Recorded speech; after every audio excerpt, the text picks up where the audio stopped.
Welcome back, guys, to another video with Jolly Bait Company. We're back today here in the bait shop, and we got a video for you guys that we like to do at the beginning of the year, have the past couple years, and we're going to do one again. A complete guide, everything you need to know about bait making yourself at home. We aren't going to be making any baits today, but we're going to go through each and every little thing that you need to make baits by yourself at your house. Kind of the things that I've learned over time doing it the past 4 or 5 years. But we're going to give you guys some tips and tricks and the companies that we use and where we get every single thing that we have here in the shop. We're going to show you guys today. If this video helps you guys out in any way, definitely check out our other videos. We have tons of videos of showing you guys different colors you can try, and as well as some other videos kind of like this showing you guys where we get our stuff and how we do it. I'll try to drop a ton of links in the description after this video is over of the companies that we use, the websites you can find the molds off of, and different stuff like that. And I also plan on doing another video separate from this one that is going to be kind of based off starting your own bait company. I know if a lot of people that get into this, you might just be doing it for yourself and for fun, but others are going to want to be able to sell some baits and make some money off of it as well if you're putting a lot of time into it. So I'm going to make another video that's kind of like things that I wish I knew before I started a bait company, so you guys look for that in the future. Okay, so the first thing we're going to start out with today is the most important thing when making baits is you're going to need plastic to make it with. With a lot of the stuff that we're going to talk about, I've not like branched out and tried different companies. I've maybe tried 2 companies, I think, of plastic, and Dead On Plastics is for sure the best one that I've tried out of both that I've tried. Actually, I think I've tried 3. But either way, Dead On Plastics is by far the best, and I've watched plenty of videos, people using different plastics, and it's definitely been one of the best that I've seen. Looking at the type of plastic that I use for them, I usually use the medium blend. It's kind of, I think it's called swim bait, jerk bait blend. And you can see here in the back, I've got five gallon buckets back there. They come in 5 gallon buckets, and those are usually your cheapest way to do things. If you're gonna get that brand, you definitely need to do the 5 gallons. It's a lot cheaper than buying a gallon at a time, unless you're doing it just for fun, or if you want to just try and starting out, I would probably stick with the 1 gallon, or maybe they'll do, I think some companies do like combos where you can get different blends and try out different blends for whatever different bait that you're making. And moving on with the plastic, some tips with it is you definitely want to keep it in some room temperature area. You don't want it to get too hot or too cold.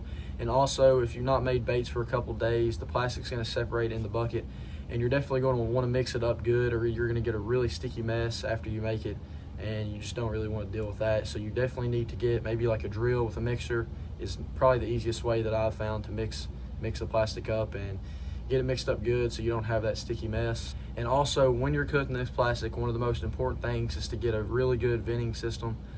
My suggestion, best thing you could possibly do is do this in a garage, or maybe if you're in a basement or in a room with a door, have it open when you're making baits, because the fumes for this are not healthy at all. But I'll show you guys today my venting system that we've created.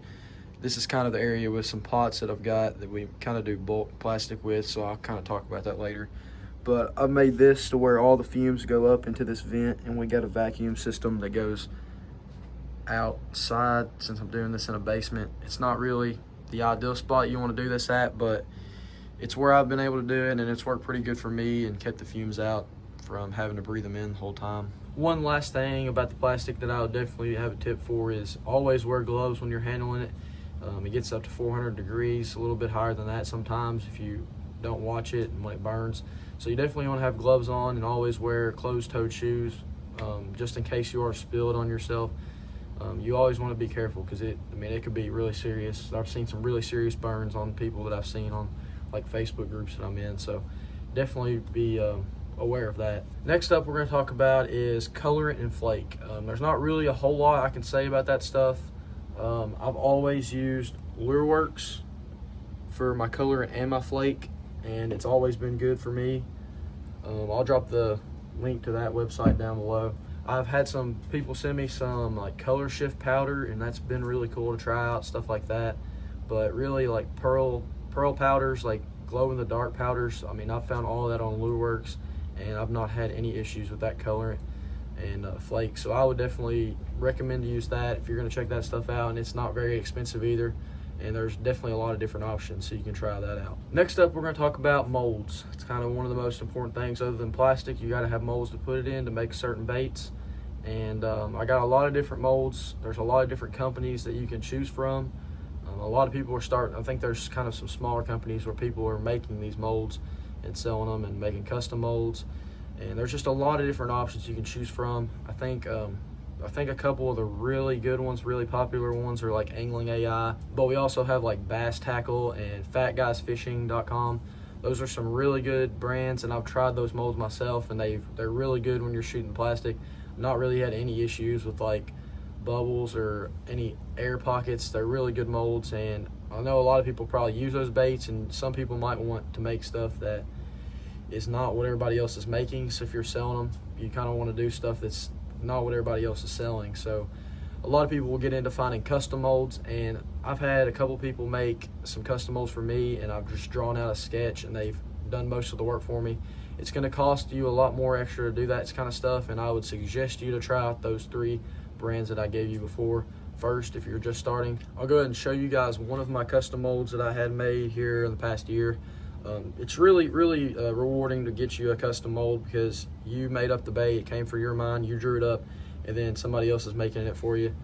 And this right here is it's like a 2.3 inch Hellgrammite, and this is probably my most popular bait right now.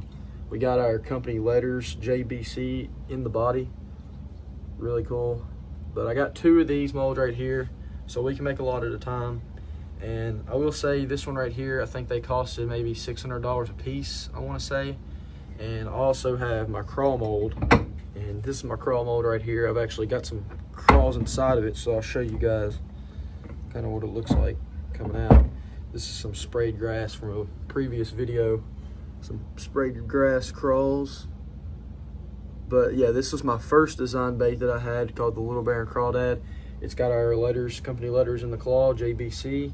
This has definitely been one of my favorite things that I've done since I started my company and started making these myself. I always was kind of a Zoom ultraviolet speed crawl guy. I use that all the time. So coming up with this design was really cool for me. And definitely, if you guys are getting into this, I'm sure that would be cool for you guys if you got ideas. This guy that made this, the company's called Dark Horse Fishing Molds.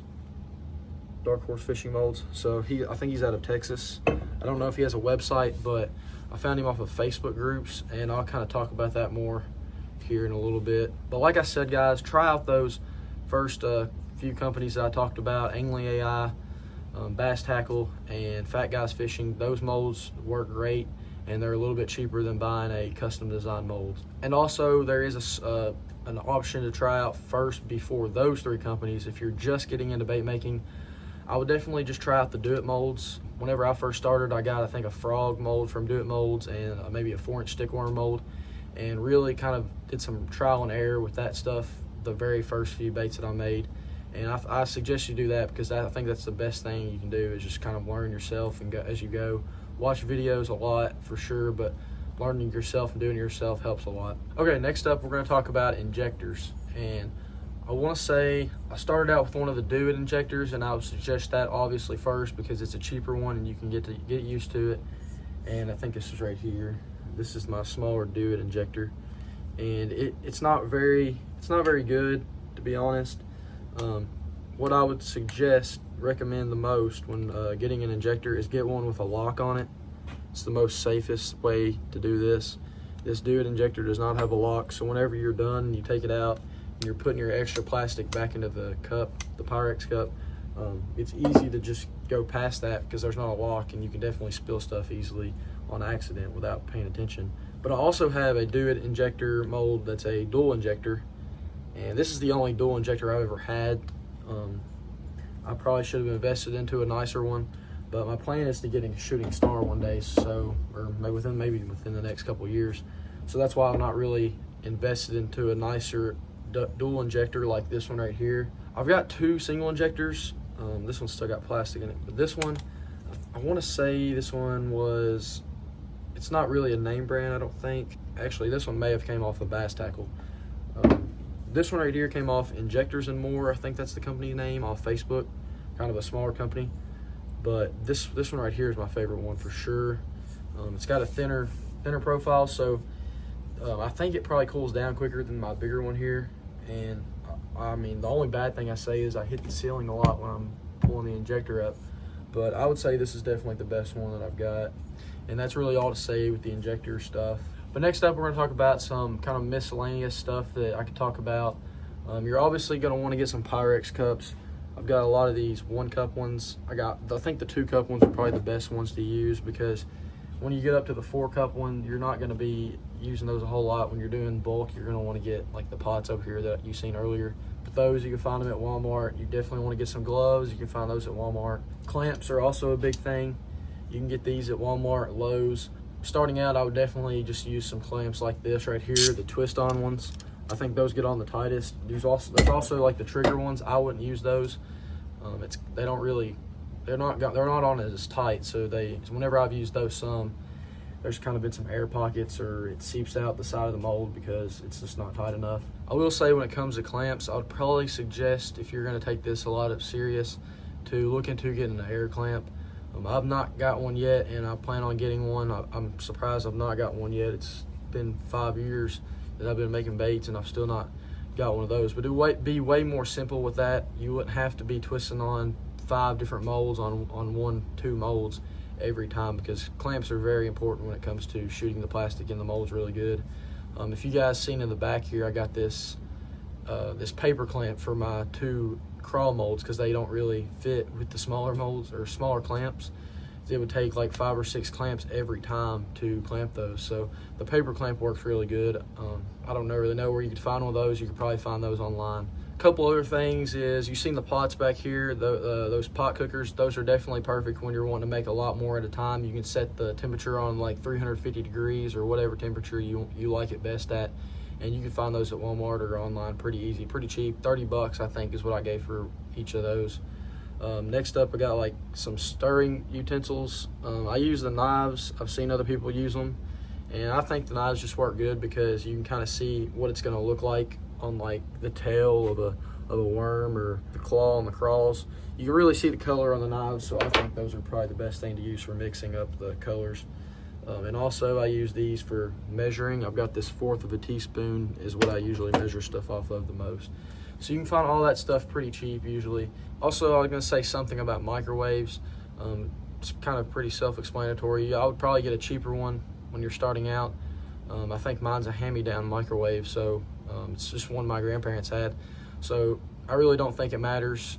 You'll find after you've been making them a lot of time, you'll know kind of what time to put on a certain amount of plastic, but you can find those for not very expensive to get started. And also, next we got worm oil, and you can find that at Lure Works.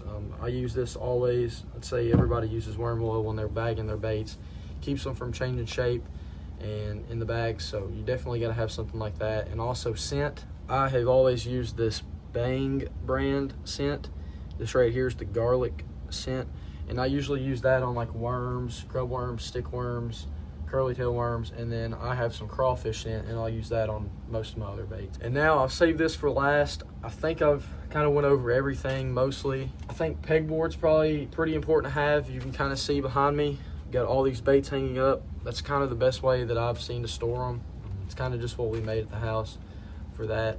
But yeah, I think that's pretty much everything I can think of. I've saved this for last because this is the most questions I get from anything, and that is the bags. When it comes to bags, I started out using these clear Ziploc bags, thick Ziploc bags. They're not regular Ziploc bags. They're a little bit more expensive. You can find these online just about anywhere. I think I got these from the factory down the road. I didn't find these online, so I've not really got a link or anything, but you can find them just about anywhere online. What I suggest is not really to go and look for custom bags immediately. Get used to making baits. Don't worry about making a company anytime soon if you're just beginning. Get used to it and kind of learn what you're doing. Focus on making good baits. Focus on making good colors and getting good to where you're not burning any, getting any bubbles in your baits, any air pockets, and worry about that before you look anything into making custom bags. So the place that I got my custom bags is Facebook. I was going to talk about that. I said it earlier. Facebook groups, I think, is probably one of the most important things to take advantage of, other than YouTube videos, watching these. Facebook groups has been good because there's like bait maker trade, mold trade. You can find used molds on there for way cheaper than buying them brand new. Sometimes not way cheaper, but you can definitely save 50 bucks here and there finding a mold that's been used just a tad, and it's not really going to matter if it's a used mold. It's still going to work unless you can see in the picture that it's been beat the crap out of. But anyway, Facebook groups is definitely important. Go check stuff out. You can definitely learn stuff and other people posting on those Facebook groups. There's a lot of bait maker Facebook groups. When it comes to bags, I was in one of them, and there's a lady that messaged me off there from China. These bags are from China. You design them yourself. I designed it on my computer. Put my wording on the back, social media stuff on the back. This was kind of a bigger step for me. Like, I already started my company. I already started selling them. And I'll show you guys one of my older bags here. And this is one of my older bags with just a sticker, a label sticker on here. It's got the color, quantity, all that stuff, all that good stuff. And I want to say, like, I did really good selling them like this. Like, I did just as good selling them like this than I did this. This right here was really just something that I really wanted to do, and I'm sure a lot of you do too. It's really cool to have something like this. It's really nice looking, and getting them put into stores. I mean, this is probably more important when you're getting into stores. So, and a lot of my stuff's been online, so it didn't really matter a whole lot. Sure, I always start out with something like that, and then when it comes to this, there's plenty of different people from China that you can find on Facebook. And yes, it might be a little bit sketchy, but make sure you use like PayPal or something where you can, maybe a credit card where you can always get your money back if something goes wrong by any chance. And it also took like a month or so to get these back. And when buying these, you're gonna have to buy them in bulk. I think I spent $1,500 on 10,000 bags. So 15 cents a bag is how much these are, which is cheap when you're buying them in bulk. So definitely think about that when you're looking into bags. I've not really got a link for you guys to go look and see the price and making your custom bags, but that's kind of what the price range is going to be whenever you're looking for that. And again, Facebook groups, look for that and you'll be able to find somebody, I'm sure. So, but yeah, guys, I think that's going to be it for the complete guide to bait making on your own. Hopefully this helped you out. We're going to drop all the links down we can in the comments, and you guys can check that out yourselves. When I started this channel out, I kind of did it to put my name out there with my company and try to sell baits a whole lot, and it's kind of turned into most of you guys watching are bait makers, which is completely fine. And I've enjoyed it, kind of having a little community, you guys seeing stuff that I'm doing and giving tips, and also wanting to learn. A lot of you guys are just getting into it yourself. So if you guys want to see a certain type of video, or you guys have any questions, then let me know and I'll try to answer them, or try to make a video for you guys to see. If you guys want to see baits made, I've thought about doing it in this video, but I really just wanted to do a video of me straight talking about different companies and the gear that I use for making baits. You can check out our other videos. Pretty much most of my videos is us making baits and kind of the process step for step with different colors, so you guys can check that stuff out and see a live action of me actually making baits. And also, I'm going to drop down in the comments jollybaitcompany.com. Helps us out a lot, guys, if you try out our baits. So if you like our videos, definitely go check that out and see if there's anything that you guys like on there.